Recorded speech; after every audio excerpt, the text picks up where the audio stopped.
How to put text behind a person. Cut additional. Add text.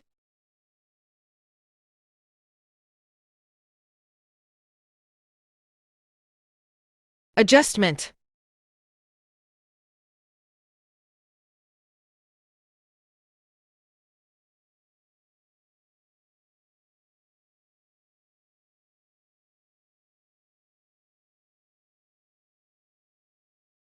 Export.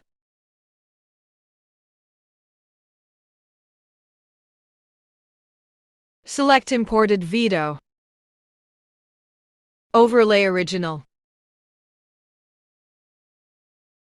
Remove background.